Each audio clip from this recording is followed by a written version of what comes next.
Welcome to Embarrassing Moments in Graphic Design. Internships are important, and I applied for many as a student. At my second internship, I felt like I learned more about graphic design and workflow as a day-to-day practice than I did in the entire previous 2 years of my studies. I was interning at a publishing house in New York City for the summer, between my junior and senior year.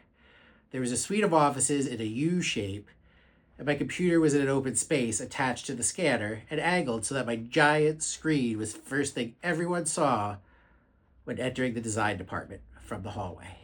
Being exposed to everyone turning the corner, I always felt like I had to have something moving on my computer screen so it looked like I was really working. I wanted to prove I was their best intern ever. It also kept me from browsing retail sites, which was a bonus since, as a student, I couldn't afford anything anyway. Most of my tasks had to do with scanning art, image research, or setting copy on book jackets. Then one day, an art director asked if I wanted to design a book cover, and I said yes! It would be a nice break from the motion sickness caused by scrolling through stockhouse sites for images.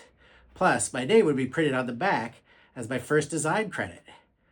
The book cover was for an annual collection of erotic stories. The budget was tight, and it was recommended that I get an image from one of our stockhouses.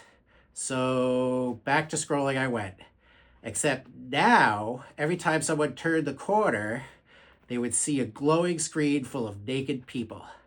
My 27-inch Mac screen calibrated for the best, truest color by our RT department was filled with exposed flesh. I was mortified. I tried to hide the window when I heard someone approaching, but it was hard with the industrial carpeting, and it made it look worse to hide it, like I was really doing something wrong.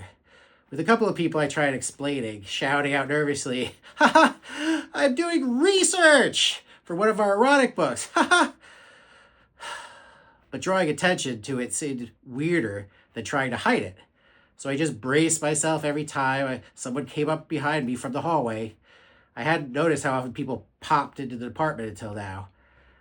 Now that I was fully exposing them to my erotic research, I handed in 5 covers, and one was approved. If my name was going to be on the design credit for my first book cover design ever. At the end of the internship, I was offered a full-time junior position. I assumed the daily full screen of nudes hadn't worked against me. During the first week at my new job, the same art director asked me into her office and complimented me on my ability to choose erotic images. You know, it's not just showing body parts. It has to tell a story. It has to have an erotic charge. It's a subtle visual, but you're really good at finding that.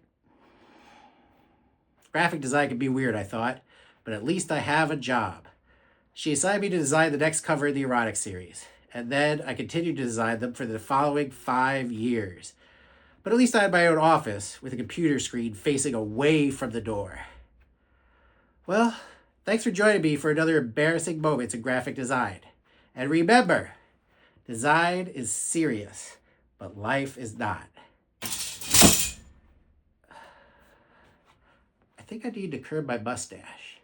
Yeah, it's loose.